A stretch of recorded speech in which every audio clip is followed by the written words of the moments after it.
vamos dar início, então, ao segundo painel do dia de hoje, tem o tema a recuperação judicial e a lei número 14.112 de 2020. Quero agradecer a presença do Dr. Ubirajara Casado, e para apresentá-lo mais adequadamente, eu convido a doutora Aline Barini, que é advogada e administradora judicial, vice-presidente da Comissão Estadual de Falência e Recuperação de Empresa da OAB de Mato Grosso, especialista em processo civil pela Fundação Escola Superior do Ministério Público de Mato Grosso, especialista em direito empresarial com ênfase em recuperação judicial pela Universidade Cândido Mendes, cursando especialização em direito e economia dos sistemas agroindustriais pela IBDA e membro do IWIRC Brasil. Doutora Aline, a palavra está com você. Boa noite a todos. Agradeço pelo convite, doutora Juliana, agradeço à Apromate, agradeço à OAB Mato Grosso, na pessoa da nossa presidente, a doutora Gisela Cardoso, e agradeço a todos os ouvintes por prestigiar nesse evento de tamanha magnitude. Eu convido para ministrar a palestra o doutor Ubirajara Casado, advogado da União, procurador seccional da União, ex-diretor da Escola G1 no Paraná e fundador da Escola Brasileira de Ensino Jurídico na Internet, EBEG, na qual atua como professor de processo civil. Doutor Ubirajara, com a palavra. Muito obrigado, doutora Aline. E eu quero, na pessoa da doutora Juliana, agradecer o convite e parabenizar toda a organização do Congresso. Quero também desejar a todos, desde logo, uma boa noite e dizer que acompanhei aqui o finalzinho da palestra do professor Daniel Assunção e que, de fato, ao professor foi dada aí a oportunidade de falar sobre improbidade. Esse é o tipo do assunto que gera muito mais dúvidas hoje, atualmente, do que certezas, né?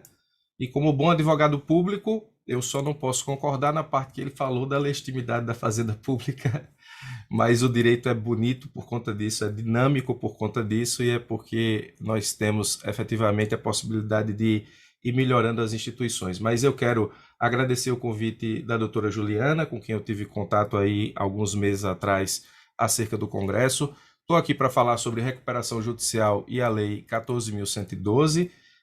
Para quem me conhece já da internet, do canal do YouTube, sabe que eu sou advogado público, advogado da União. Só teve um errinho aí na minha qualificação, acho que foi eu que mandei errado mesmo. Eu não sou mais procurador seccional, sou ex-procurador seccional. Eu dirigi a escola da AGU em Belém do Pará por 2-3 anos. Organizei um congresso bem importante lá sobre a advocacia pública, então eu sei das agruras que é organizar um congresso de direito público dessa magnitude e dizer que hoje a gente tem aí a tecnologia a nosso favor para fazer com que as coisas aconteçam. Acredito que estamos aí com algumas centenas de pessoas espalhadas por todo o país para aprendermos, né? Quem me conhece da internet, lá do YouTube, sabe que eu sou professor que ministro muito para a advocacia pública, seja para concurso, seja palestrando, seja capacitando servidores, seja capacitando também procuradores de estado, do município, seja também ministrando cursos na Escola da Advocacia Geral da União. E eu tenho essa pegada meio que professoral. Diferentemente do professor Daniel Assunção, eu não vou ter como colocar muitas dúvidas na cabeça dos senhores e senhoras sobre recuperação judicial, porque o tema não é tão profundo em termos de discussão jurídica como é improbidade hoje, principalmente depois da última decisão monocrática do Supremo Tribunal Federal acerca da questão da aplicação pretérita da lei de improbidade atual. Mas eu estou aqui para tratar com todos vocês sobre os principais aspectos da recuperação judicial da Lei 14.112 e, sempre que possível, na minha seara, puxando a sardinha para o meu lado, vou falar também da questão da atuação do poder público nessa situação. Então, a todos uma boa noite e vamos começar, né? Como eu tenho essa pegada mais professoral, então eu vou ministrar a palestra exatamente como eu ministro os meus cursos e exatamente como eu ministro minhas aulas no YouTube, Se vocês estiverem vendo minha imagem, acredito que sim, vão ver aí do lado uma espécie de caderno, que é justamente onde eu aproveito os tipos de inteligência das pessoas que me assistem e me escutam, porque podem não só escutar, como também ver e incorporar o conhecimento da melhor forma possível. Então, a recuperação judicial, ela tem na Lei 14.112 a sua grande guinada, eu diria. Porque antes de 2005, a gente tem os primórdios da recuperação do devedor no Brasil com o Instituto antigo e já morto da Concordata, que deixou de existir com a Lei 11.101, que trouxe a recuperação judicial, a recuperação extrajudicial e a falência, enquanto institutos, e a Lei 14.122 trouxe importantíssimas alterações da Lei 11.101. A questão é que a Lei 14.122, ela já chegou atrasada e ela meio que foi, digamos, ela chegou de parto prematuro. Por quê? Ela é atrasada porque o Brasil, o Congresso Nacional, já deveria ter olhado com mais carinho para a questão da recuperação judicial, extrajudicial e falência, mas a Lei 14.122 também ela é de parto prematuro porque ela nasceu para contornar os efeitos de uma pandemia que trouxe, nesse caso, devastações imensas na configuração empresarial e recuperacional do Brasil. Mas a Lei 11.101, ela já é uma boa lei. Mas a Lei 14.122, ela trouxe melhorias que há muito já poderiam ter sido implementadas, mas só foram no combate, efetivamente, às agruras que uma pandemia trouxe para o sistema de empresas. Por quê? A gente acompanhou a pandemia no Brasil e a gente viu uma preocupação muito grande com as pessoas físicas, ou seja, a transmissão do vírus, a questão, efetivamente, das pessoas ficarem em casa, os auxílios. Contudo, nesse caso, nós temos uma preocupação muito patente também com as pessoas jurídicas, porque as pessoas jurídicas, elas geram emprego, elas promovem a economia e elas fazem com que as pessoas possam viver em sociedade no que diz respeito efetivamente ao atingimento dos seus objetivos. Então, a preocupação da Lei 14.122, ela foi importante para atenuar esse cenário pandemia pós-pandemia. A recuperação judicial, desde a Lei 11.101, ela tem como objetivo promover a preservação da empresa, sendo esse o princípio. A recuperação judicial nada mais é, a gente sabe, um plano de soerguimento, nesse caso, para arrecadar ativos e para saldar débitos junto aos credores. O objetivo da palestra é recuperação judicial e a Lei 14.112.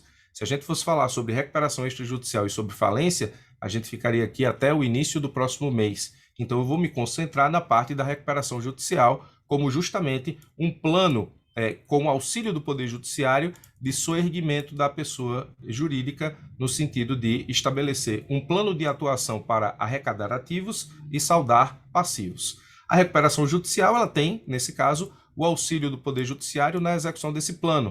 Isso se dá por meio, principalmente, de um administrador judicial. Na recuperação judicial, a gente tem a ênfase no que se chama de crédito concursal, que são os créditos existentes no momento em que é apresentado a petição de recuperação judicial. A Lei 11.101, ela diz no artigo 49 o seguinte, estão sujeitos à recuperação judicial todos os créditos existentes na data do pedido, ainda que não vencidos. O que é que eu estou fazendo aqui? Um histórico da recuperação judicial até a gente chegar na Lei 14.122. Quanto aos créditos concursais, o que é que acontece? A recuperação judicial ela permite, no caso, a publicação de um edital contendo o nome dos credores e os respectivos valores a serem recebidos por cada um. Então, a empresa que se encontra com dificuldades, ela tem na recuperação judicial a possibilidade de contar com o auxílio do Poder Judiciário para arrecadar ativos, saldar passivos, através de um plano de soerguimento. Isso se dá através do princípio, nesse caso, de preservação da pessoa jurídica, porque ela promove a economia, ela promove geração de emprego e renda e ela é importante para o desenvolvimento do país. Então, quando a pessoa jurídica percebe que, nesse caso, ela não tem condições de saldar suas dívidas, antes, efetivamente, do processo falimentar, a gente entra no processo de, digamos, diagnóstico dos problemas e cura dos problemas. O Poder Judiciário funciona aqui como um médico dessa pessoa jurídica. Ele vai diagnosticar problemas e ele vai propor soluções através de um plano de soerguimento, que é o plano de recuperação judicial, isso feito através, efetivamente, do Poder Judiciário. Nesse caso, nós temos, efetivamente, o quê? Que no momento em que o pedido de recuperação judicial é aceito pelo Poder Judiciário, existe uma publicação de edital contendo o nome dos credores, os valores e o que deve ser recebido por cada um. Esse é o primeiro momento a partir do recebimento da recuperação judicial. Sobre esse ponto, é importante lembrar uma jurisprudência importante do STJ. Por quê? Ao tratar da Lei 14.122, a gente vai ter aqui alguns desafios. Primeiro, a gente vai ter que entender o que é que a Lei 14.122 trouxe em relação a melhorias, a Lei 11.101, e a gente vai ter que entender qual é a nova luz que essa Lei 14.122 lança sobre as decisões do STJ sobre recuperação judicial. A gente vai ter que falar sobre isso porque a gente vai ter que tomar cuidado com decisões do STJ que se encontram superadas pelo novo texto legal, embora sejam decisões que estejam nos informativos e que muitas vezes efetivamente são cobradas a título de conhecimento, tá? No que diz respeito, por exemplo, à publicação do edital dos credores, aqueles que têm efetivamente créditos existentes na data do pedido de recuperação judicial, existem aqueles credores que não requereram habilitação do crédito, embora possuam créditos vencidos no momento do pedido de recuperação judicial. E aí o STJ tem uma decisão importante, ó. Se o credor não requereu a habilitação do seu crédito e o quadro geral de credores já foi homologado, a única via que ainda resta para esse credor será pleitear a habilitação por meio de uma ação judicial autônoma que tramitará pelo rito ordinário nos termos do artigo 10, parágrafo 6º da Lei de Falência e Recuperação Judicial e Extrajudicial. Parágrafo 6º. Após a homologação do quadro geral de credores, aqueles que não habilitaram seu crédito poderão, observado no que couber, o procedimento ordinário previsto no CPC, ou seja, ação ordinária, requerer ao juízo da falência ou da recuperação judicial a retificação do quadro geral para inclusão do respectivo crédito. Vale ressaltar, no entanto, que essa ação pedindo habilitação retardatária somente pode ser proposta até a prolação da decisão do encerramento do processo recuperacional. Então, desse modo, uma vez encerrada a recuperação judicial, não se pode mais autorizar a habilitação ou a retificação de créditos. Você tem aqui uma decisão importante do STJ. Na Lei 14.112, você tem o acréscimo de alguns parágrafos a esse artigo 10, estabelecendo regras sobre a habilitação de créditos retardatários. Veja, o quadro geral de credores será formado com o julgamento das impugnações tempestivas e com as habilitações e as impugnações retardatárias decididas até o momento da sua formação. As habilitações e impugnações retardatárias acarretarão a reserva do valor e a recuperação judicial poderá ser encerrada, ainda que não tenha havido consolidação definitiva do quadro geral de credores. Qual a importância da Lei 14.122 nesse ponto? No que diz respeito à jurisprudência do STJ, o credor que se atrasou para entrar no quadro geral de credores, ele pode até se valer dessa ação de rito ordinário. Mas, veja, a importância de termos efetivamente uma ajuda, principalmente as pessoas que não são do campo jurídico e que precisam de advogados para poder efetivamente levar os seus créditos concursais para a recuperação judicial. E nesse ponto eu gostaria de parabenizar a doutora Aline, porque tive o cuidado de analisar lá o site da pessoa jurídica a qual ela participa, que trabalha com recuperação judicial, e fiquei muito impressionado com a organização, uma vez que já dá uma grande margem de segurança para as pessoas que não são da área jurídica entenderem o que devem fazer quando credoras de uma pessoa jurídica em processo de recuperação. Essa é uma preocupação da lei e, nesse caso, isso faz com que as pessoas tenham acesso facilitado.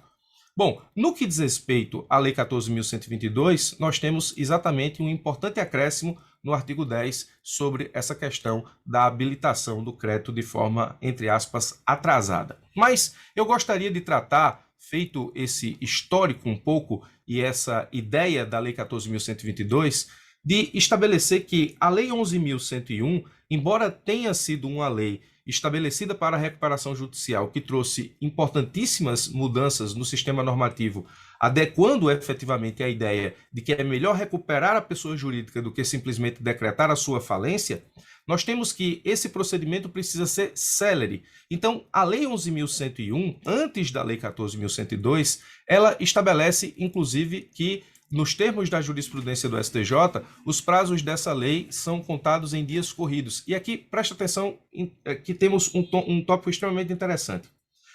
A Lei 14.122, ela trouxe alterações para a Lei 11.101, inclusive alterações que foram consolidadas no curso da jurisprudência quando analisadas as agruras da Lei 11.101. Um dos grandes pontos da jurisprudência do STJ era saber se os procedimentos da Lei 11.101 se submetiam a prazos úteis, a prazos contados em dias úteis ou a prazos contados em dias corridos. Porque, por exemplo, Na recuperação judicial, você tem uma petição inicial que dá início a um procedimento judicial. Esse procedimento judicial tem aplicação do Código de Processo Civil de forma subsidiária. O Código de Processo Civil 2015 estabelece que os prazos processuais são contados em dias úteis. E aí o STJ chegou a uma sinuca de bico. O que é que na Lei 11.101 é, nesse caso, prazo de natureza processual e o que é na Lei 11.101 prazo de natureza material para que eu calcule esses prazos em dias úteis ou em dias corridos?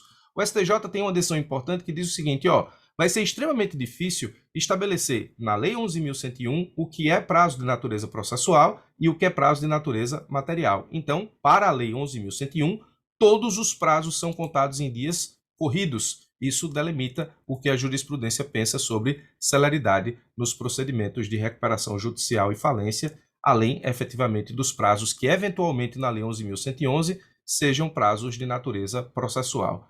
Isso, na Lei 14.112, nós temos, efetivamente, o quê? Que a lei, ela alterou o entendimento da Lei 11.101 para normatizar a jurisprudência do STJ. Ela disse, no artigo 189, aplica-se no que couber aos procedimentos previstos nessa lei o disposto no CPC, mas disse, para os fins do disposto nessa lei, todos os prazos nela previstos dela decorram serão contados em dias corridos. Então, a Lei 14.122, embora tenha sido uma lei que saiu aí no curso de uma pandemia, ela teve o cuidado, o legislador teve o cuidado de incorporar as melhores decisões de jurisprudência, normatizando temas que até então estavam apenas na jurisprudência do STJ. Muito bem. Fizemos o histórico sobre concordata, Lei 11.101, Lei 14.112, a partir dos aspectos que essa lei tem de principal, mas eu preciso te dizer qual foi o cenário efetivo em que a Lei 14.112 surgiu. E esse cenário vai efetivamente nos dar o entendimento da mens legis, ou seja, da mente do legislador, para entender inúmeros dispositivos da Lei 14.122 e para entender efetivamente como essa lei traz alterações significativas no plano de recuperação judicial. Então, no cenário da Covid, a gente teve fechamento em massa de empresas que simplesmente trancaram suas portas e não pagaram nem aos seus credores, nem a funcionários, nem ao fisco.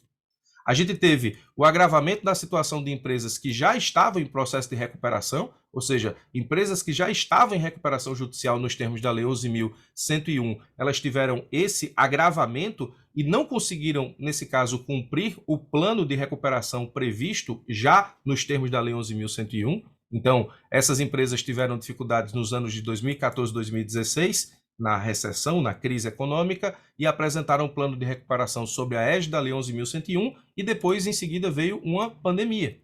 O não cumprimento de planos de recuperação judicial, com necessidade de apresentação de novos planos, isso não tem previsão legal, ou seja, perceba, a Lei de Recuperação Judicial estabelece o quê? A Lei 11.101, que se você não consegue cumprir o plano de recuperação judicial com o auxílio do Poder Judiciário para pagar, nesse caso, credores e para pagar, levantar os ativos e pagar os seus credores, o passo daí é a decretação da falência. Então, uma das grandes dificuldades que nós tivemos no meio da pandemia foi o não cumprimento dos planos de recuperação judicial por conta da pandemia, o que gerou a possibilidade da apresentação de novo plano dentro do plano de recuperação judicial, que a princípio não é permitido pela legislação. E o crescimento dos pedidos de recuperação durante a pós-pandemia, que foram represados durante a pandemia na expectativa de que as coisas pudessem melhorar. Então, qual é o cenário que nós vivemos hoje? Nós vivemos um cenário de recessão econômica, nós vivemos um cenário onde o número de recuperação judicial aumenta, os pedidos aumentam consideravelmente,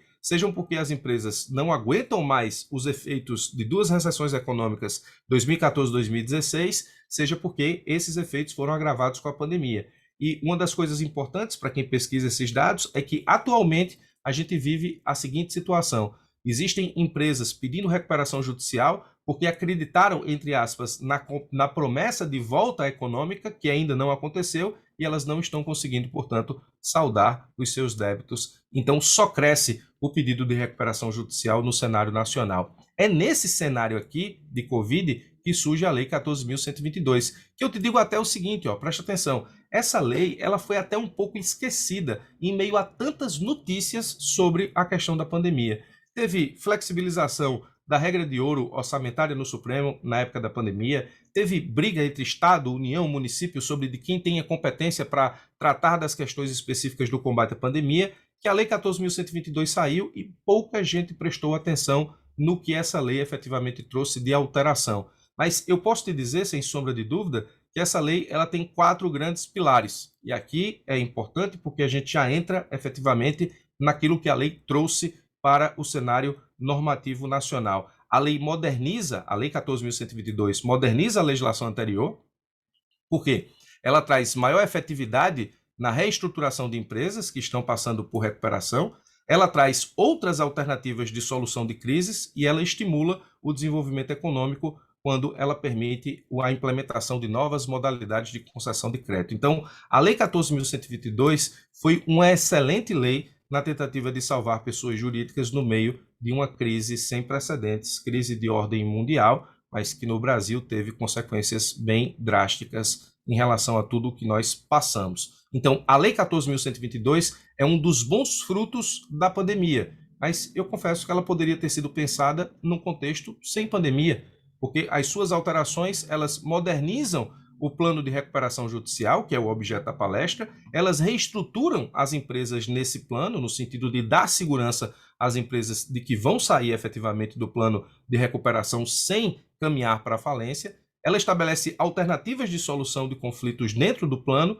e ela estabelece também ou estimula o desenvolvimento econômico com outras modalidades de concessão de crédito, ou seja, ela estimula também a movimentação do dinheiro e, obviamente, a movimentação da economia. Então, a Lei 14.122, ela estabelece no plano de recuperação judicial algumas importantes inovações e é sobre isso que eu gostaria de tratar com todos vocês agora. Então, o que é que nós fizemos até agora? Nós analisamos exatamente, evolutivamente, a história da recuperação do devedor no cenário normativo brasileiro, saindo da concordata, passando pela Lei 11.101 e chegando na Lei 14.122.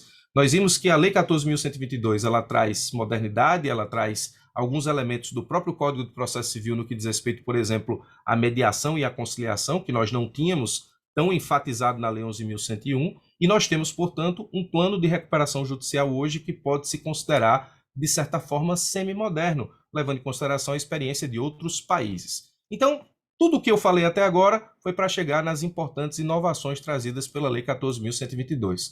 Como eu disse no começo da palestra, nesse caso, nós temos que o professor Daniel Assunção trouxe um tema cheio de nuances, problemas para serem resolvidos. A Lei 14.122, ela não traz problemas em termos de interpretação jurídica, ela traz mais certezas e melhorias. Então, eu listei aqui 13 situações que envolvem efetivamente as inovações da Lei 14.122, que eu considero as mais importantes para qualquer pessoa que queira ter conhecimento aprofundado dessa lei.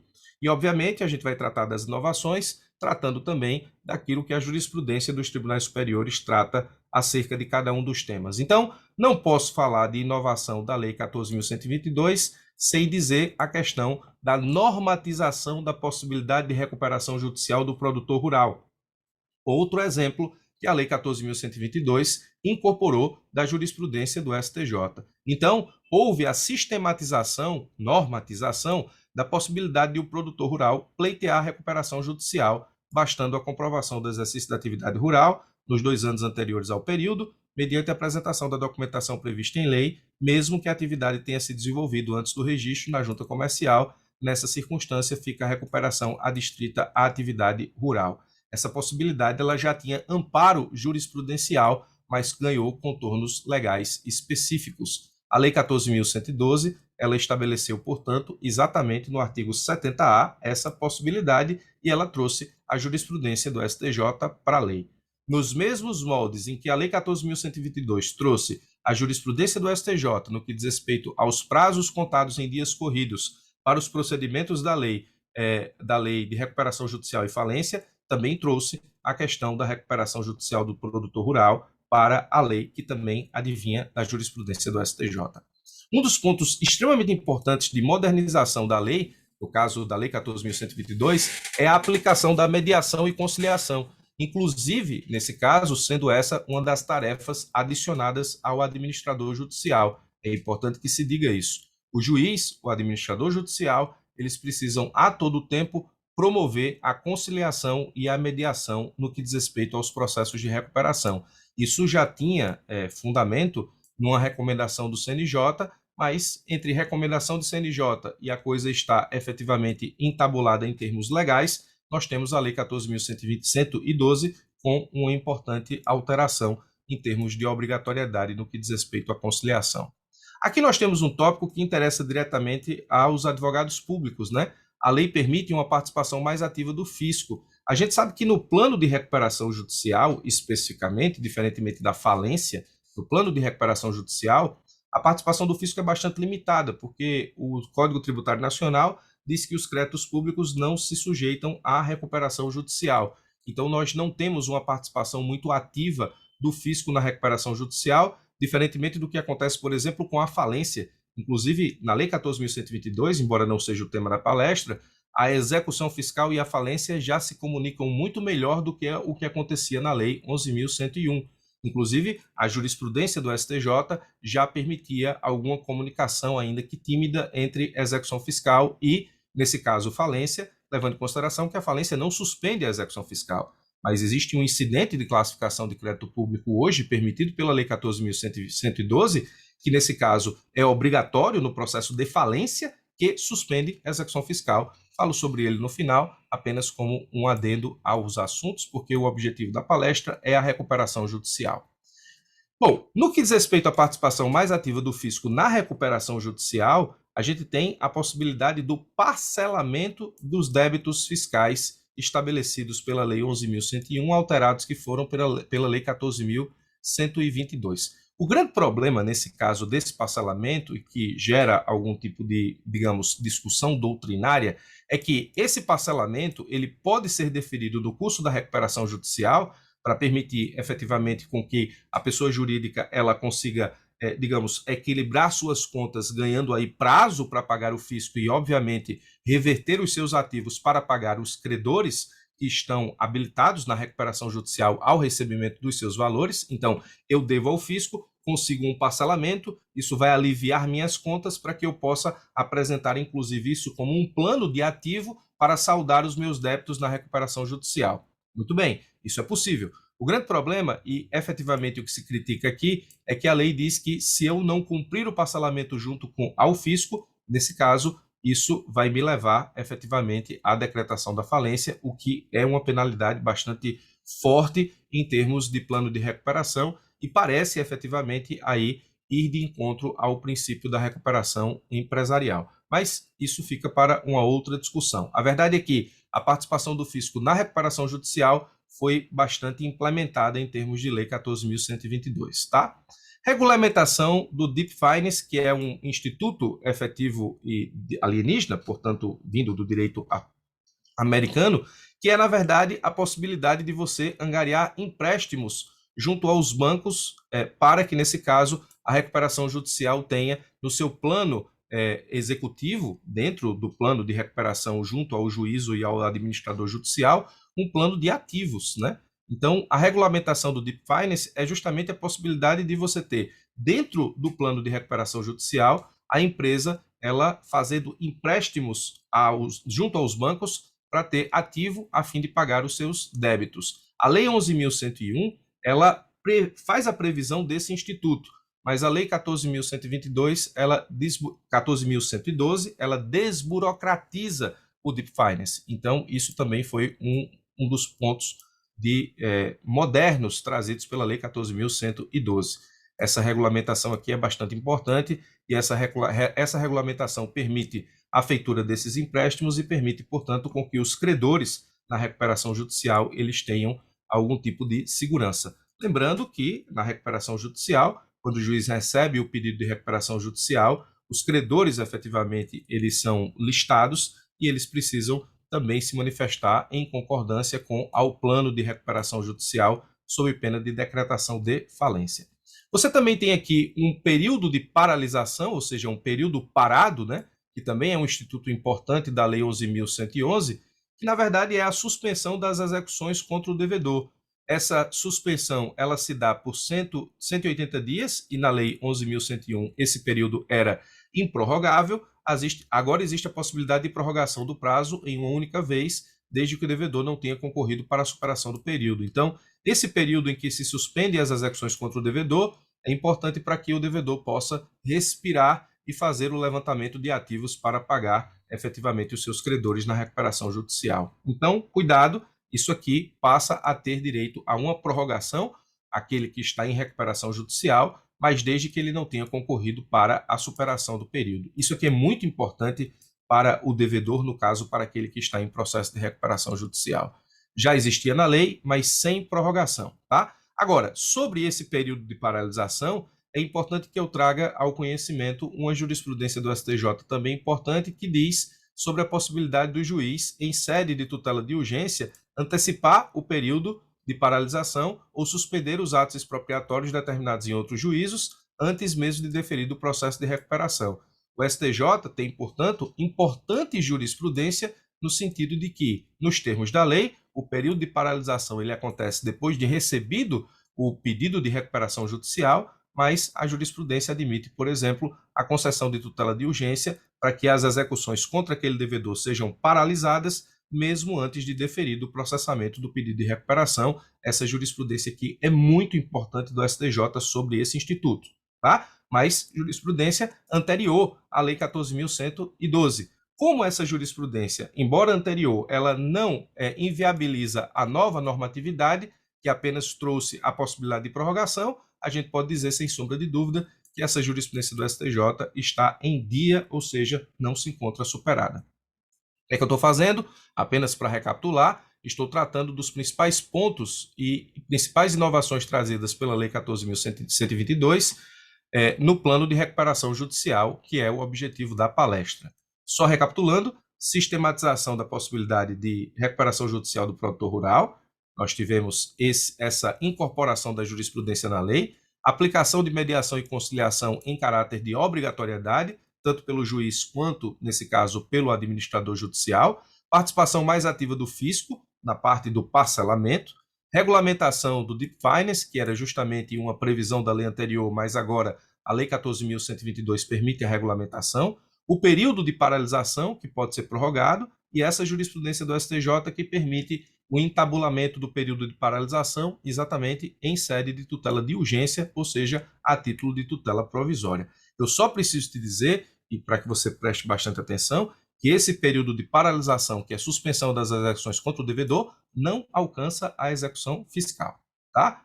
Então, sei que muitos dos senhores e senhoras são advogados, advogadas públicos, e nesse caso, estamos aqui com uma situação em que esse período de paralisação não alcança as nossas execuções fiscais. Muito bem.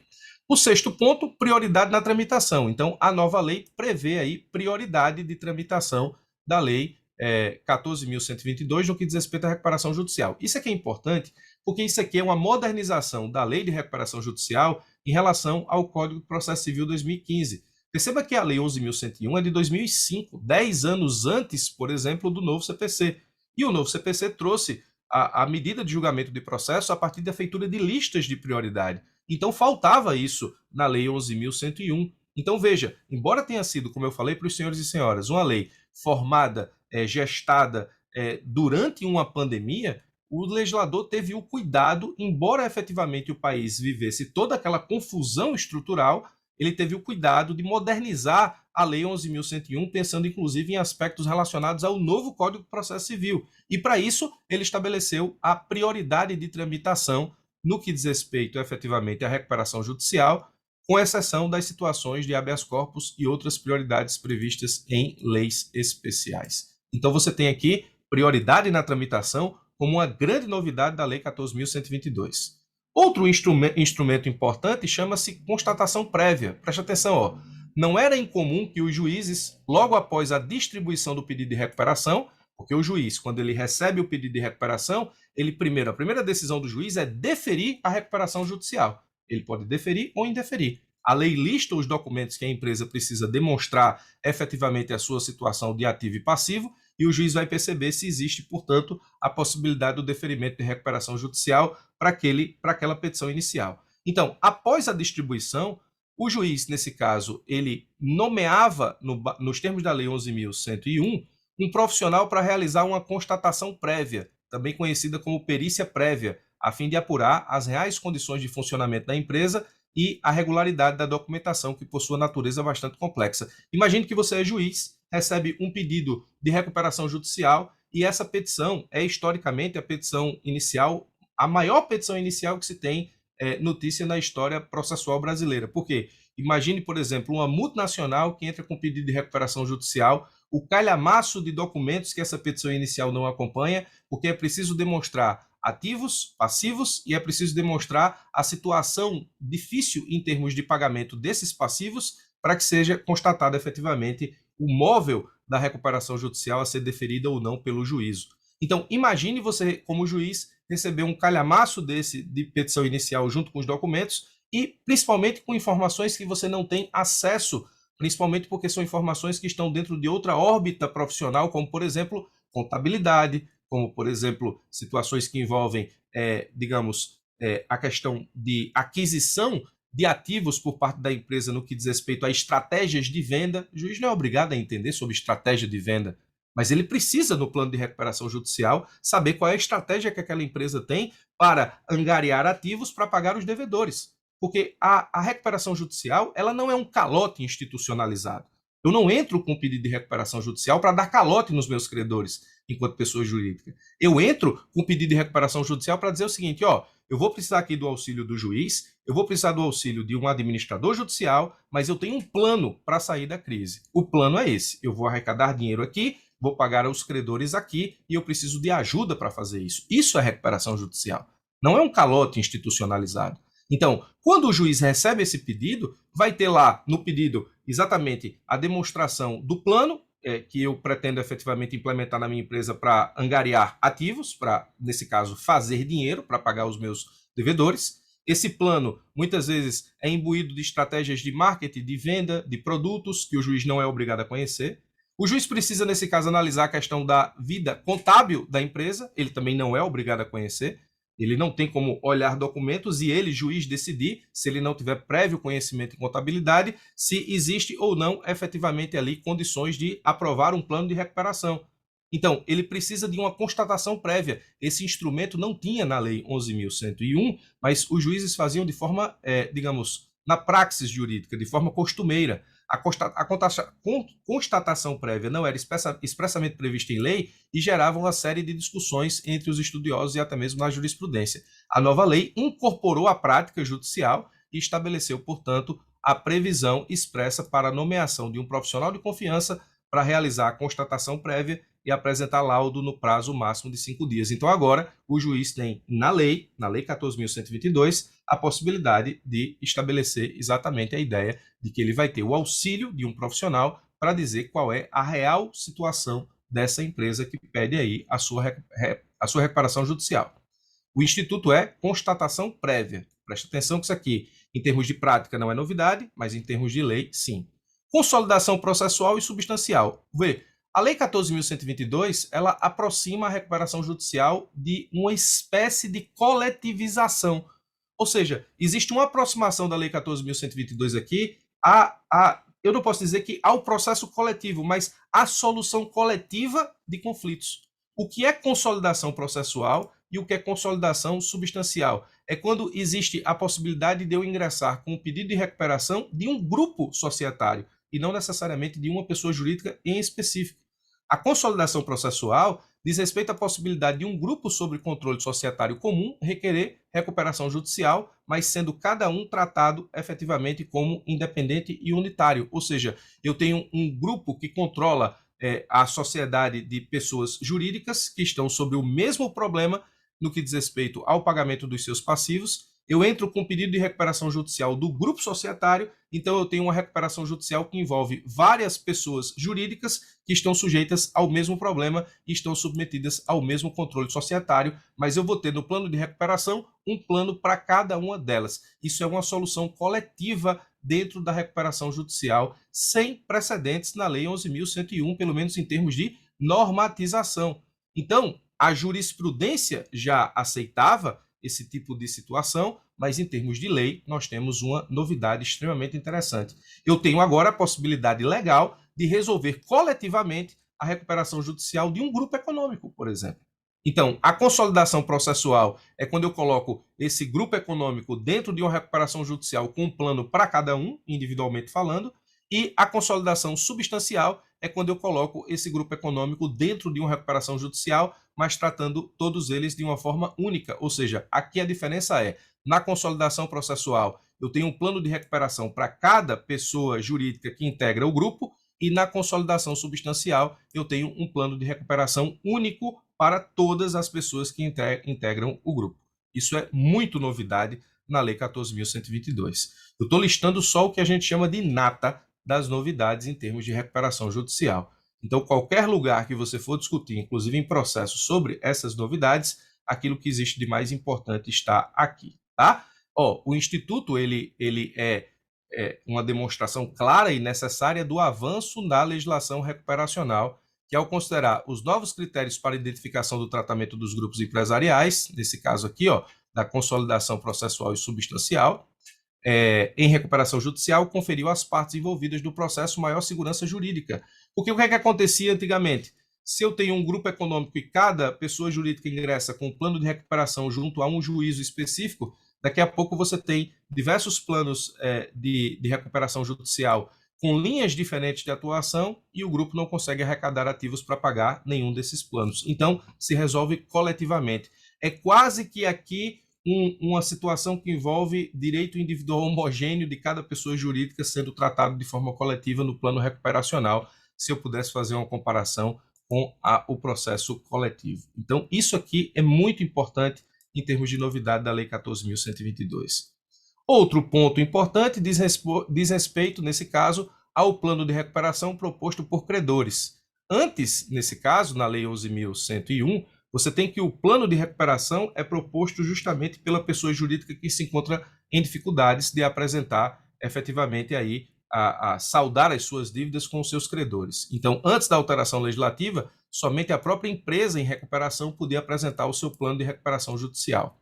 Mas esse plano de recuperação judicial, ainda nos termos da Lei 11.101, ele precisava ser aceito pela coletividade de credores. Mas agora, a nova lei prevê a possibilidade de apresentação do plano de recuperação judicial por parte de credores, nos 30 dias subsequentes à rejeição do plano apresentado pela empresa em recuperação ou, se ocorrer o período da paralisação, sem que o plano de recuperação judicial tenha sido aprovado. Então, existe aqui uma saída para evitar a falência da pessoa jurídica, existe a possibilidade de apresentação de um plano de recuperação judicial por parte dos credores, para que a recuperação judicial seja, nesse caso, levada a efeito. Essa é uma das grandes novidades também da Lei 14.122. Outro ponto, crime falimentar. Essa é uma das alterações mais polêmicas na nova lei, juntamente com aquela ideia do parcelamento junto ao fisco, né? Porque agora a lei prevê exatamente que é crime o devedor, até a aprovação do plano de recuperação judicial, distribuir lucros ou dividendos a sócios e acionistas, sujeitando-se o infrator ao disposto no artigo 168 desta lei, sendo, portanto, uma tipificação acerca de uma atividade criminosa. Então, isso aqui é muito interessante em termos de alteração. E, obviamente, que o devedor que se encontra aí com pedido de recuperação judicial para ser apreciado pelo Poder Judiciário, se ele comete esse tipo de conduta aqui, distribui lucros e dividendos, em termos de execução, ele vai estar aí fraudando os credores. Mas, muito mais que isso, a lei estabelece agora a possibilidade de termos uma tipificação criminal dessa conduta. Tentativa de conciliação antecedente à recuperação judicial. Esse também é um ponto. A Lei 11.101 passa a contar, com a alteração da Lei 14.122, com uma seção voltada a estimular conciliações e mediações antecedentes ou incidentes aos processos de recuperação judicial. As sessões podem acontecer a qualquer momento, em qualquer grau de jurisdição, e podem implicar na suspensão dos prazos, caso as partes assim concordem. Veja outra situação importante da Lei 14.122. O Código de Processo Civil entabulou, na nossa experiência processual, a ideia do negócio jurídico processual. O negócio jurídico processual é a possibilidade que as partes têm de negociar situações que envolvam a sistemática do processo para permitir com que elas, nesse caso, cheguem a uma conclusão muitas vezes consensual. eu posso entabular negócio jurídico-processual para suspender o processo de recuperação judicial, os prazos desse procedimento, para, nesse caso, conversar sobre conciliação e mediação entre a recuperação judicial de pessoa jurídica e os seus respectivos credores. Esse negócio jurídico-processual ele fica um pouco mais difícil de acontecer, porque numa ação ordinária você tem autor e réu que podem realizar o negócio jurídico-processual para decidir suspender os prazos de um determinado processo ou fazer um calendário processual, por exemplo. Aqui, como você tem de um lado a pessoa jurídica e do outro muitos credores, muitas das vezes, você precisaria, nesse caso, um negócio jurídico-processual que envolvesse todos eles. Mas é possível, e a lei ainda passa a prever em rol não exaustivo a admissibilidade de sessões de conciliação e mediação nas fases pré-processual e processual, ou seja, reunir todo mundo para discutir se alguém tem alguma solução mais lógica, mais apta e mais viável para resolver o problema da pessoa jurídica sem efetivamente levá-la à falência. Então, existe a possibilidade do plano de recuperação judicial das partes conversarem livre e abertamente sobre a possibilidade de acordo, de mediação, de conciliação. Competências do administrador judicial, e aqui eu volto a parabenizar a doutora Aline, que funciona efetivamente lá na sua atividade como administrador judicial, e as competências do administrador judicial foi justamente levada a efeito em termos de aumento da participação do administrador judicial no plano de recuperação, que é justamente o quê? Estimular a conciliação é uma das tarefas novas do administrador judicial, se não novas, pelo menos normatizadas, uma vez que a nova lei estabelece exatamente a ideia de conciliar e mediar, entre outros métodos alternativos de solução de conflito. Outras funções ou competências estendidas do administrador: manter endereço eletrônico na internet com informações atualizadas sobre os processos de recuperação e falência, fornecendo consulta às principais peças do processo, salvo se houver decisão do juízo mandando efetivamente retirar a publicidade de alguma parte processual, de peças processuais, manter endereço eletrônico exclusivo para o recebimento de habilitações ou divergências administrativas, fornecendo modelos aos credores interessados, salvo decisão judicial em contrário, ou seja, tudo isso aqui eu encontrei lá no site da doutora Aline, a quem eu já recomendo pela competência que constatei. 13. Substituição de deliberações realizadas em Assembleia Geral de Credores. Preste atenção, os credores, eles participam diretamente do plano de recuperação. Por quê? São os maiores interessados. Os credores são aqueles que vão, em tese, receber os seus valores a partir do plano de recuperação judicial. Significa dizer o seguinte, se a recuperação judicial der certo, os credores vão receber os seus pagamentos. Isso é importante que se diga. Então, os credores, eles não podem ser considerados aí inimigos da pessoa jurídica em plano de recuperação. Os credores têm interesse que o plano de recuperação judicial dê certo para que eles recebam os seus valores. Mas esses credores, eles deliberam em Assembleia Geral, nos termos da Lei 11.101. Como você teve a construção da Lei 14.122 como reflexo imediato de um mundo em pandemia, principalmente no país que nós vivemos e que enfrentamos as agruras dessa guerra, nós tivemos a possibilidade, portanto, na lei, de permitir a substituição dessas deliberações em Assembleia por termo de adesão firmado por tantos credores quanto satisfaçam o quórum de aprovação específico, por votação realizada pelo sistema eletrônico. Então, se a princípio, a Assembleia Geral de Credores era o instrumento que deliberava aquilo que os credores queriam para o processo de recuperação judicial, agora você pode ter termo de adesão dos credores com votação realizada em meio eletrônico que reproduza condições de tomada de voto e Assembleia Geral de Credores. Esse ponto da lei teve muita gente comentando quando saiu a Lei 14.122, mas isso é irreversível. Não há como efetivamente não constatar o avanço da Lei 14.122 nesse aspecto, tá? Muito interessante essa parte, e especialmente porque hoje não tem como afastar a possibilidade da internet, da tecnologia, tratar de questões que envolvam negócios jurídicos, inclusive negócios que envolvam a atuação do Poder Judiciário na consolidação do entendimento e da solução de lides colocadas à sua apreciação. O parcelamento da dívida tributária eu falei já enquanto novidade, enquanto participação do fisco. Aqui eu estabeleço tão somente a forma como isso pode ser feita. O fisco pode permitir o parcelamento em até 120 vezes, liquidação de até 30% da dívida consolidada no parcelamento, com a utilização de créditos decorrentes do prejuízo fiscal da base de cálculo da contribuição social sobre o lucro líquido. Aqui são questões mais técnicas e, nesse caso, o restante pode ser parcelado em até 84 vezes. O grande problema aqui é que, se a pessoa jurídica que está em recuperação judicial não cumpre esse parcelamento, você vai ter aí, nesse caso, a recuperação judicial sendo definitivamente prejudicada, com a possibilidade de levar a empresa à falência. Então, esses são os 14 principais pontos da Lei 14.122, que eu estabeleci enquanto pontos que são extremamente importantes para o nosso entendimento acerca da nova normatividade, acerca desse importante instrumento de recuperação e de manutenção da pessoa jurídica.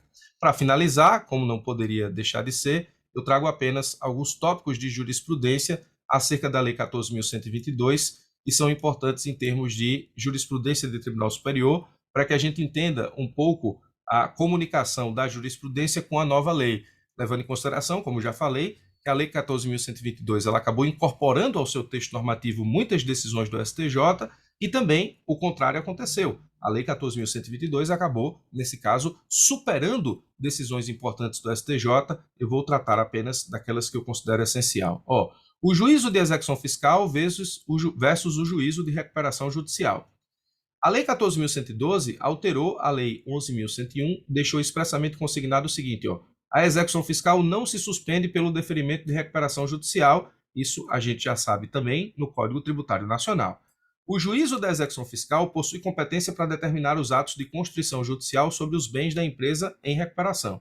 Além disso, a Lei 14.112 afirmou que o juízo de recuperação judicial possui competência para substituir os atos de constrição decretados pelo juiz da execução fiscal, caso eles tenham recaído sobre bens de capital essencial à manutenção da atividade empresarial. Aqui você tem um aparente conflito entre os juízos, pelo seguinte: enquanto que a execução fiscal quer, a partir dela, o Estado receber o que lhe é devido, em termos de crédito tributário ou não tributário, a recuperação judicial quer manter a pessoa jurídica em um plano de recuperação que permita com que ela pague os seus credores e que permita com que ela continue a sua atividade produtiva.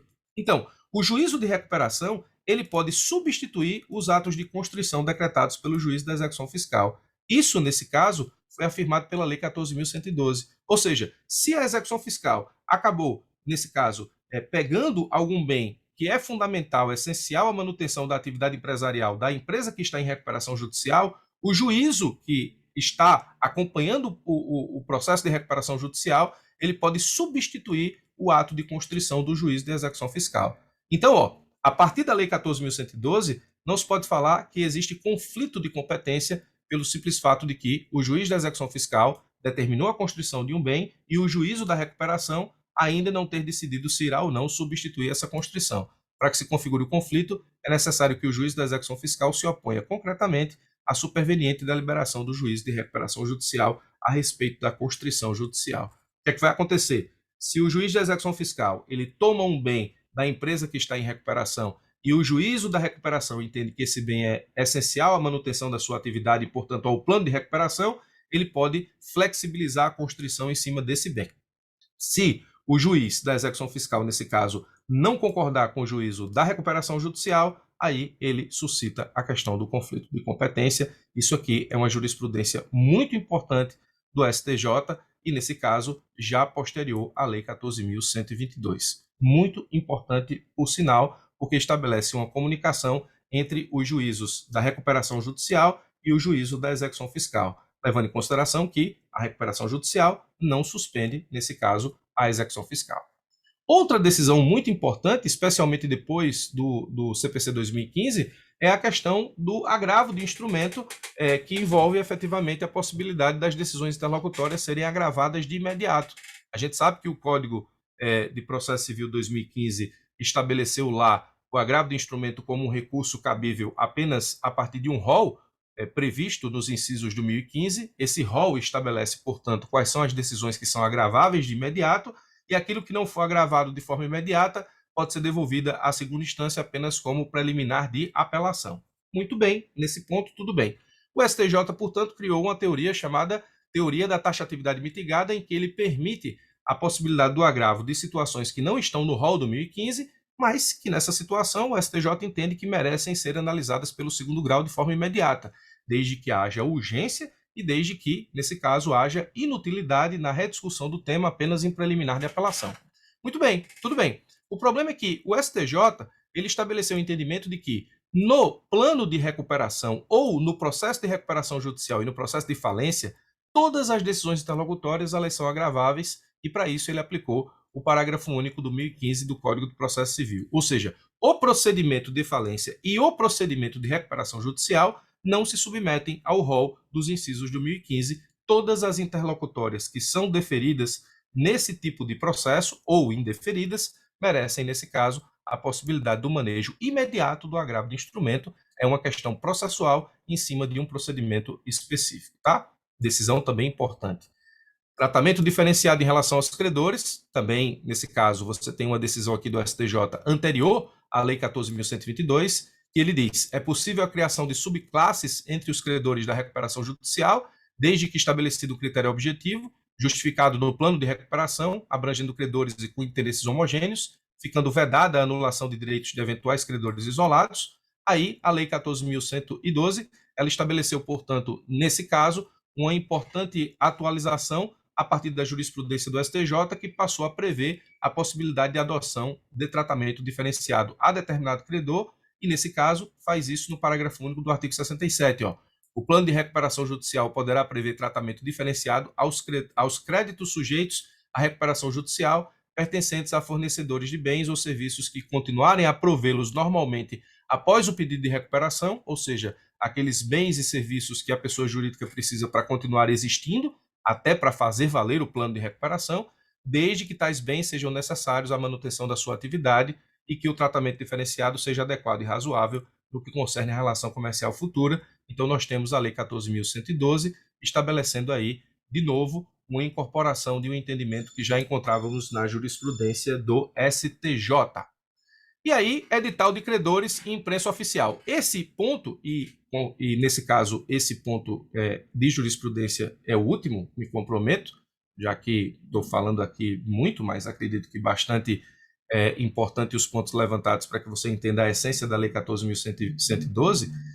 Nesse ponto, eu encontrei uma jurisprudência do STJ que se encontra ultrapassada pela Lei 14.112, mas que, nesse caso, ainda o STJ não se manifestou, que é o seguinte, o STJ tem uma jurisprudência dizendo o seguinte, é imprescindível a publicação na imprensa oficial do edital previsto. Esse edital aqui é o edital de credores, aqueles credores reunidos em edital justamente para o deferimento do plano de recuperação judicial que foram apresentados no pedido de recuperação judicial por parte da empresa. Então, a lei estabelecia que era imprescindível que isso se desse por meio de publicação em diário oficial, ou seja, em imprensa oficial.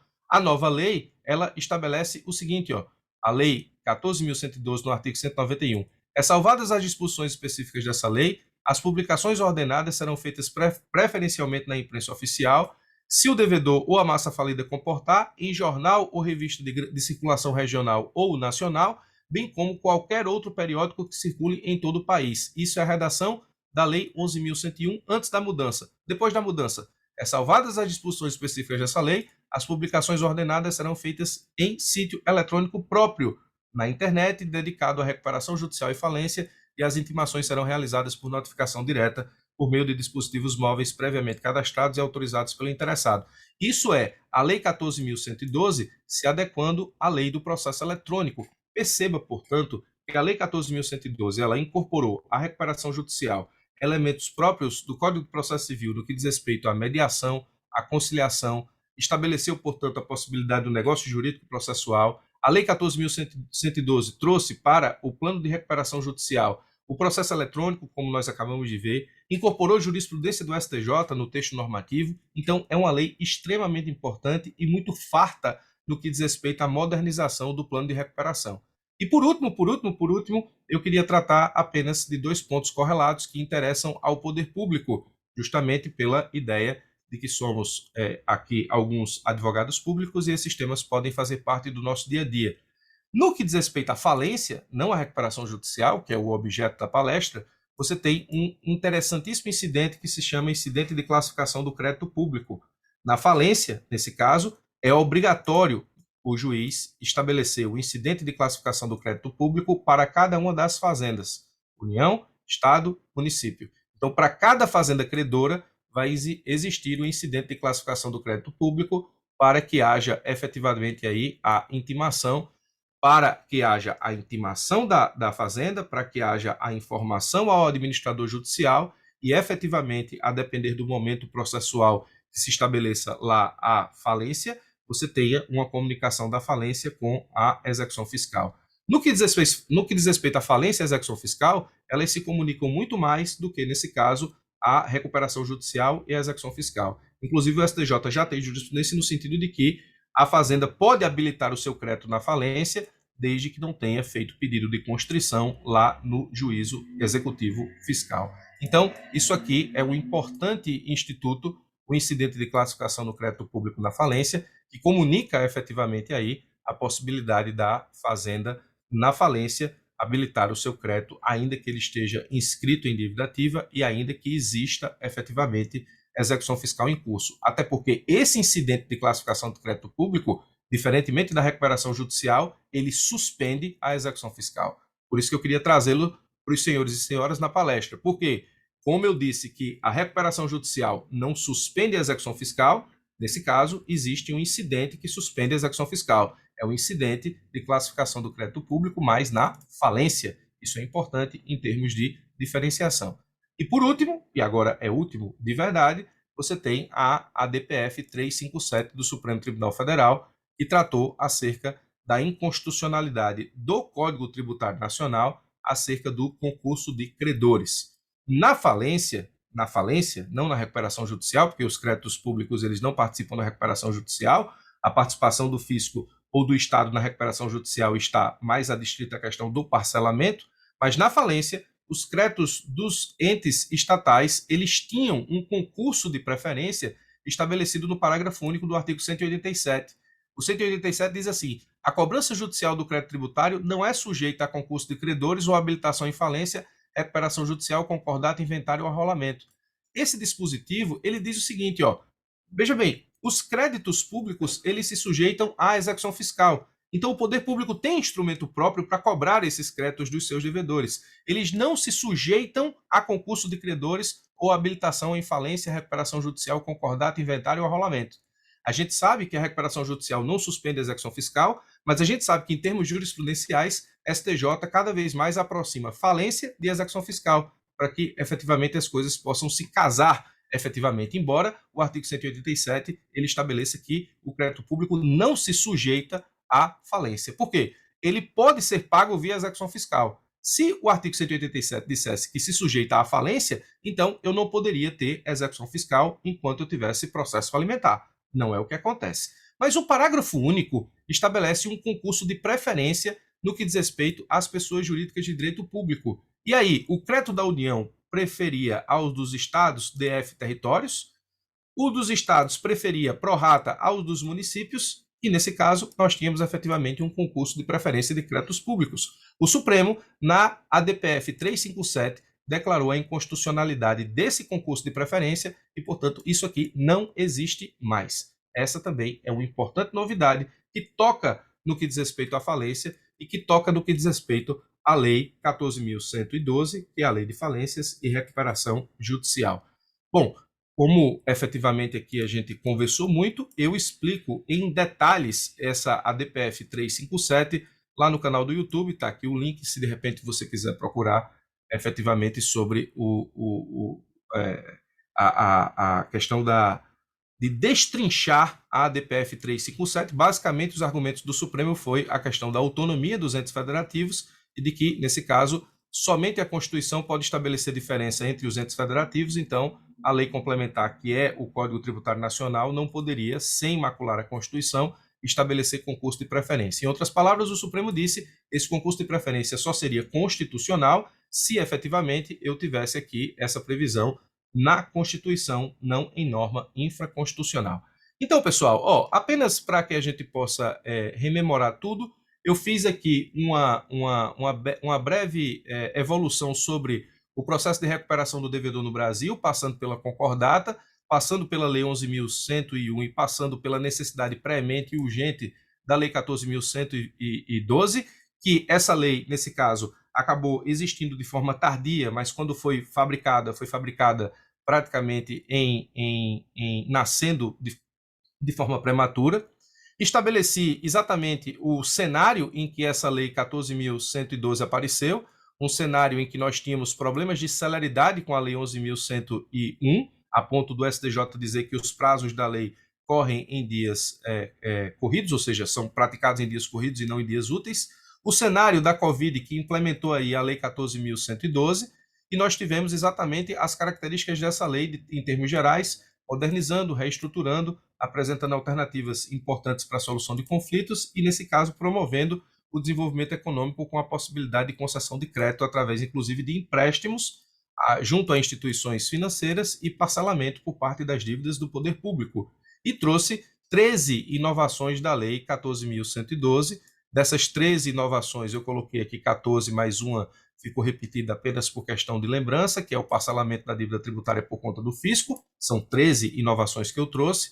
Trouxe jurisprudência do STJ, que foi se conformando e também se atualizando e, às vezes, superada pela Lei 14.112, e trouxe também aqui 2 temas correlatos no que diz respeito à falência. Um diz respeito à incidente de classificação do crédito público, que eu considero muito importante porque suspende a execução fiscal, e o outro diz respeito à inconstitucionalidade do concurso de preferência dos valores destinados à União, Estados e municípios que podem ser habilitados no processo falimentar, mas não no processo de recuperação judicial. Como a doutora Juliana me incumbiu de apresentar para os senhores a recuperação judicial na Lei 14.112, então eu trouxe esse conjunto de informações. Digo e repito que se nós fôssemos estudar, melhor dizendo, a Lei 14.112 no que diz respeito à recuperação judicial, extrajudicial e falência, a gente teria que fazer aí não um congresso, mas um curso de pelo menos 3, 4, 5 aulas para que a gente saísse com todas as inovações da lei e com todas as decisões jurisprudenciais. Eu me coloco à disposição de todos, e especialmente pela mediação aí da doutora Aline, para responder dúvidas ou debater qualquer dos temas apresentados, tá? Muito obrigado. Bom, depois de uma explanação tão rica do Dr. Birajara, que traçou de ponta a ponta as alterações trazidas pela 14.112 de 2020, nós temos algumas perguntas pelo chat, mas eu vou me atrever a colocar uma pimenta na discussão, porque nós temos, além das alterações da 14.112, algumas searas também de intervenção do poder público, não só com relação ao crédito em si, mas também nas exigências de regularidade fiscal para fins de homologação do plano de recuperação. E a respeito desse tema especificamente, embora não seja uma alteração específica à discussão do artigo 57 e 58 da lei, os 1101 e o 109A do CPN, nós temos um indício de solução da situação, mas que ainda vem sendo tratado pelos tribunais, que a gente não tem ideia ainda de qual ponto será definido, em qual linha será definida. Nós temos o recurso repetitivo, né, o 11.87404 daqui de Mato Grosso, julgado lá em 2013. Nele foi chamado um entendimento bem importante de que a 11.101, 2005, ela tem uma carga principiológica muito larga, constituindo uma lente pela qual devem ser interpretados todos os outros dispositivos. Na época, foi flexibilizada a exigência da apresentação de certidão negativa para homologar a recuperação judicial, porque não haviam os parcelamentos ainda regulados. Havia só a previsão de que poderia ser feita dessa forma. Ao longo desse tempo, os planejamentos,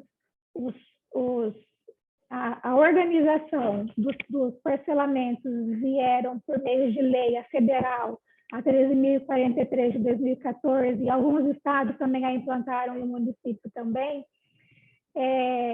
Mesmo assim, a discussão continuou sendo traçada, e o STJ tinha essa tendência, até por causa desse recurso repetitivo, dessa mitigação, dessa flexibilização da exigência da certidão de crédito, porque entendia que era uma sanção política que interrompia a atividade da empresa, de certa forma, porque condicionava a sua manutenção no mercado com essa, entre aspas, quitação da dívida, que passou a ser uma exigência de regularidade depois dos parcelamentos regulados, né? Porque ela poderia aderir a um parcelamento, ela poderia estar discutindo judicialmente as ações ou as ações estarem garantidas por penhora e haver um sobrestamento dessa exigibilidade temporária.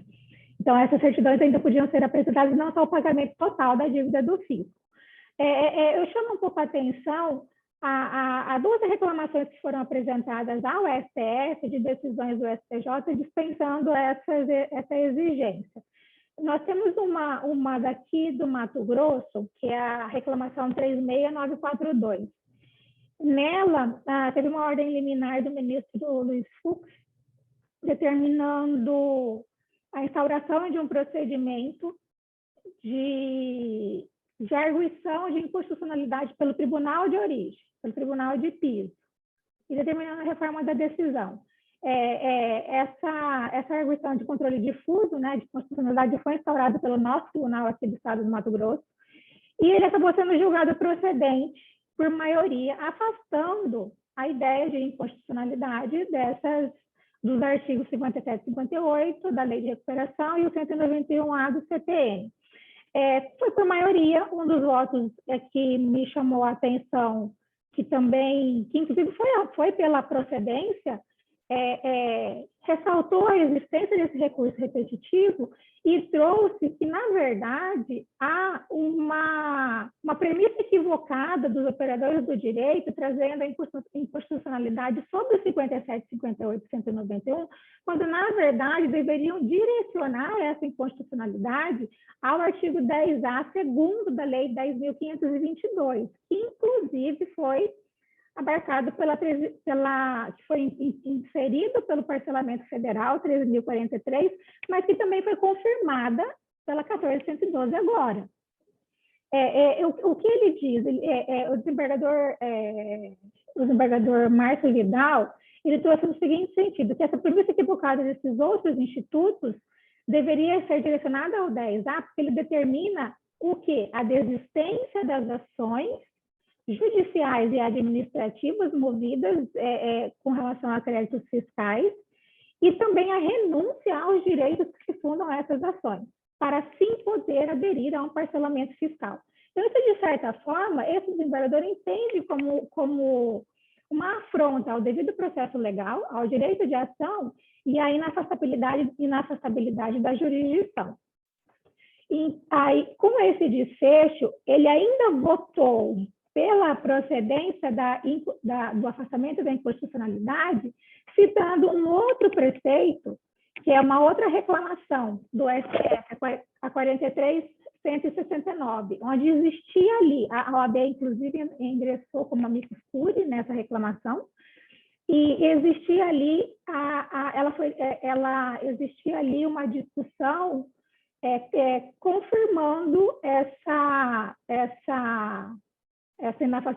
inconstitucionalidade, só que não foi dado seguimento a essa reclamação, abordando no sentido de não haver uma repercussão constitucional. No mérito em si, ela foi tratada dessa forma.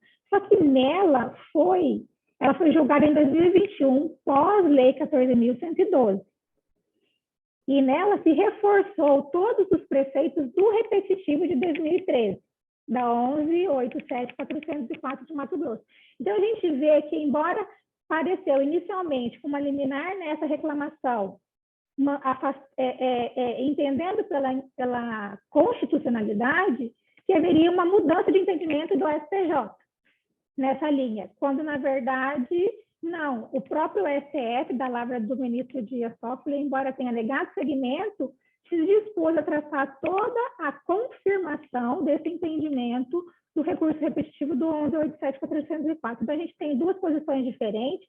Uma reclamação tratada pelo ministro Alexandre de Moraes, que é um pouco anterior à legislação da 14.112, e um outro mais recente pelo ministro Dias Toffoli, reforçando a flexibilização das exigências dessas certidões negativas à homologação. Então, embora a 11.112 tenha trazido essa confirmação de que ela é necessária, a apresentação dessa certidão, e que, inclusive, reforçando a exigência pela legislação que regula os créditos fiscais de desistência, confirmando a necessidade dessas desistências. Então, o que o doutor acha?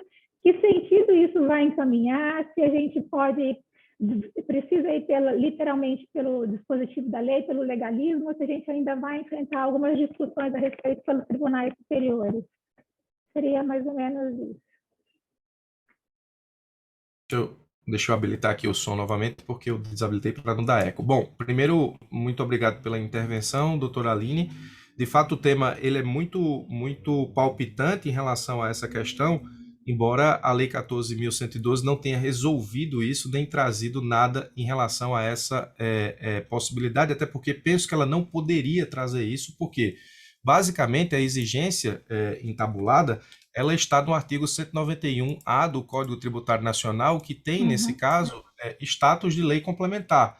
Então, a Lei 14.112, como sendo lei ordinária, eu penso que ela nem trouxe essa possibilidade legislativa, nem poderia, porque, em tese, ela não poderia ir, pelo status de lei ordinária, alterar lei complementar. Mas, basicamente, tudo que a doutora falou parte da necessidade... É a 1343, perdão, doutor. Isso. E parte da necessidade, nesse caso, de adentrarmos para um dos requisitos para o deferimento da recuperação judicial, que é a apresentação de quitação de todos os tributos, né? Ou seja, você precisaria ter aí uma certidão negativa ou uma certidão com efeito negativo junto aos fiscos para que a sua recuperação judicial possa ser deferida.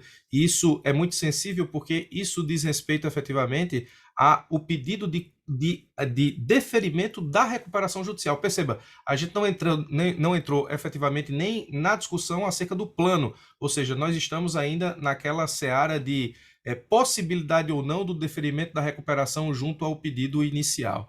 Agora, a situação posta é muito interessante, embora ela não tenha sido tratada pela Lei 14.112, é interessante porque você não pode ter toda uma legislação que tem como princípio aí a recuperação da pessoa jurídica, porque a recuperação judicial nada mais é do que um soerguimento da pessoa jurídica pensando no maior, que é a geração de emprego e renda, a movimentação da economia, a função social da propriedade, a função social da pessoa jurídica, e você não pode ter, nesse caso, de um lado, todo um aparato normativo e jurisprudencial no sentido de permitir com que isso aconteça, e, de outro lado, o Estado sendo o principal empecilho para que esse plano de recuperação judicial seja aprovado e executado.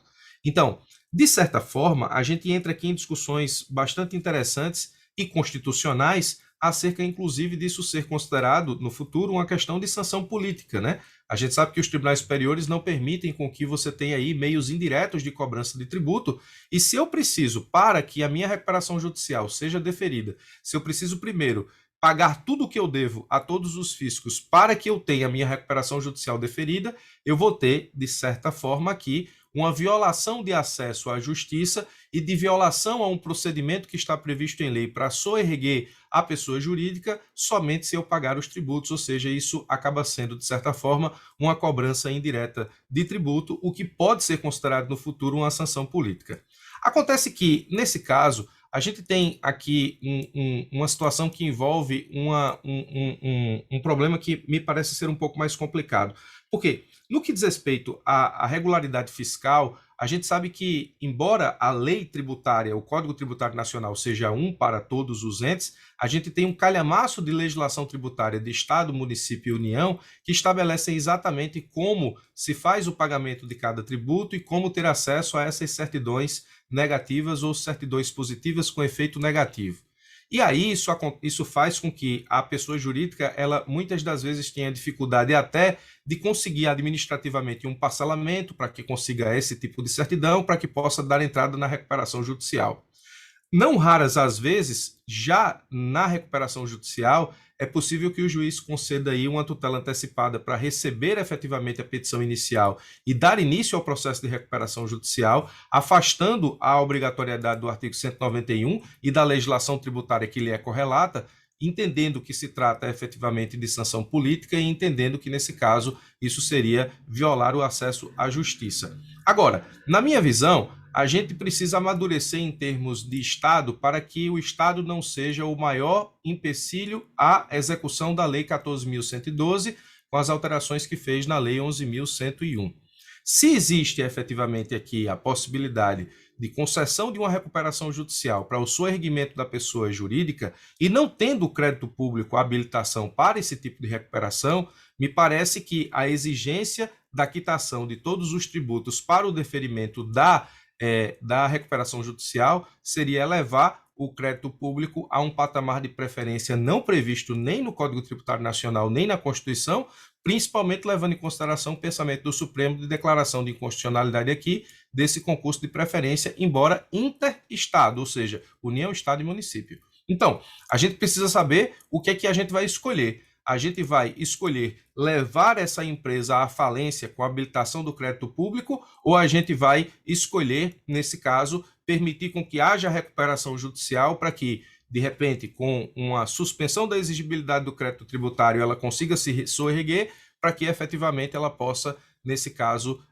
continuar a sua atividade produtiva e pagar os seus tributos. A Lei 14.122, ela não alterou na exigência da Lei 190, do Código Tributário Nacional no 191A, porque, como disse, ela não pode fazer isso, uma vez que se trata de lei ordinária e o Código Tributário Nacional tem status de lei complementar.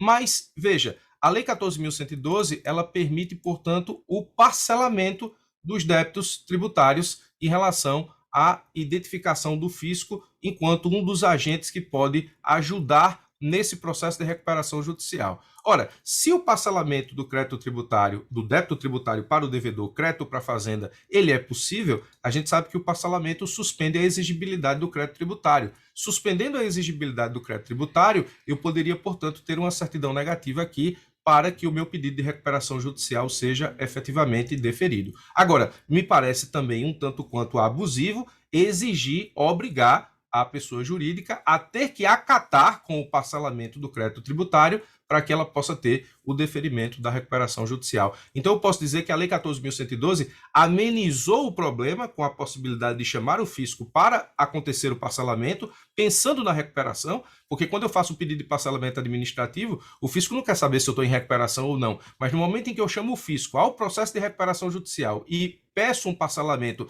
para permitir com que esse processo aconteça, as coisas mudam efetivamente, porque eu vejo o macro e não vejo só o pedido de parcelamento de determinado tributo, ou seja, o Estado participa do todo para que haja efetivamente aqui o soerguimento dessa pessoa jurídica. Agora, embora a Lei 14.112 ela tenha, de alguma forma, digamos, tratado do problema de forma indireta, com a possibilidade do parcelamento, a gente sabe que o âmago da questão não foi resolvido, né? E a gente tem, como bem apresentou aí a doutora Aline, uma situação de, digamos, inconsistência na jurisprudência que parece apontar para um lado, mas tem decisão apontando para outra, tem decisão confirmando decisão que é anterior à Lei 14.112 e que parece que não se coaduna efetivamente com a nova normatividade e os princípios da recuperação judicial no Brasil. A gente vai ter que aguardar, né?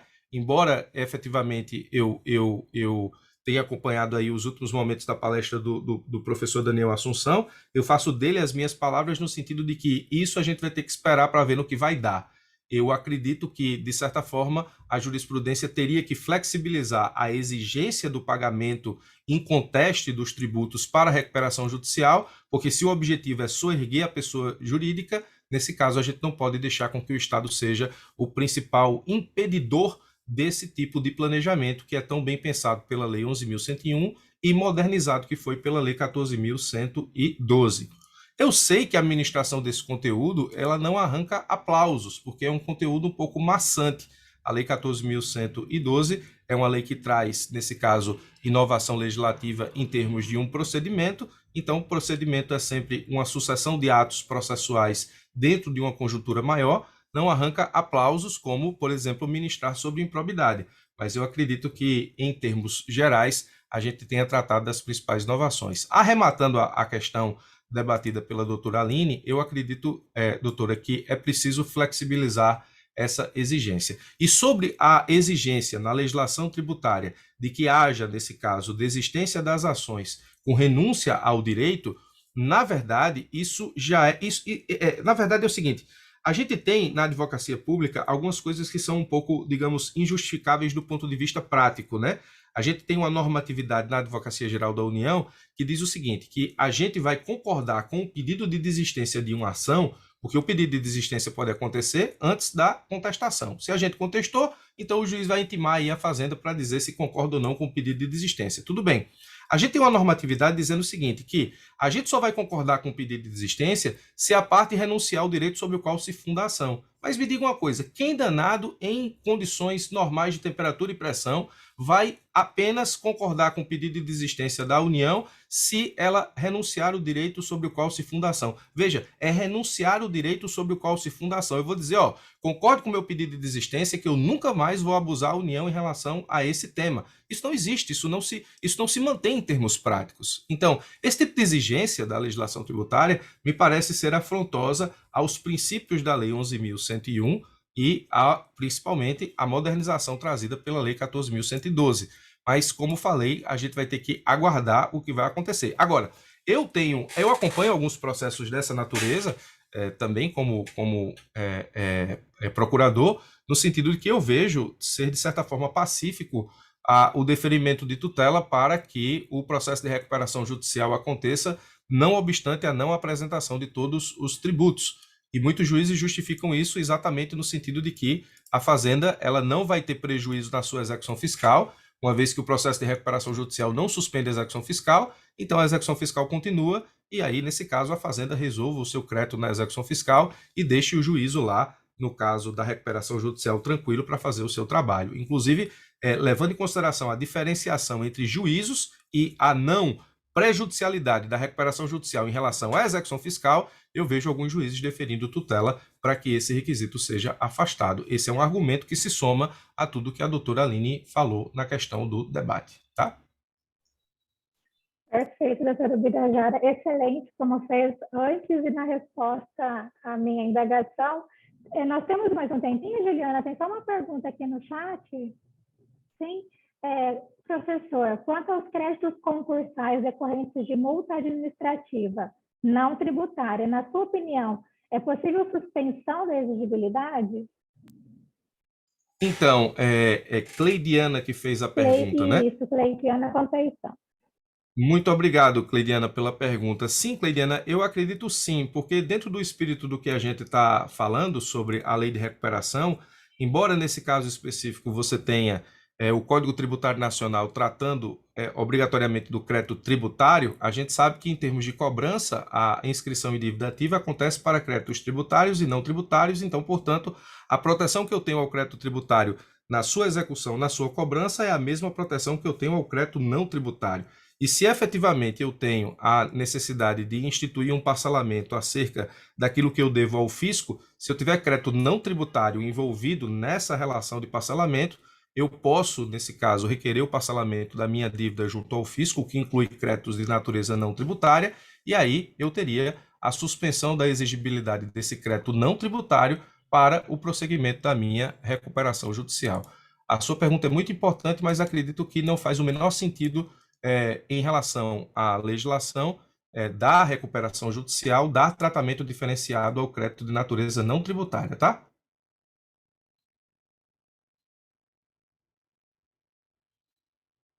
Tá sem som, doutora Aline. Bom, sem mais perguntas, eu volto à doutora Juliana. Agradeço novamente a doutora Birajara e todos os presentes. Foi brilhante a palestra. Doutora Juliana? Muito obrigada, doutora Aline, pela participação, por representar a OAB aqui hoje.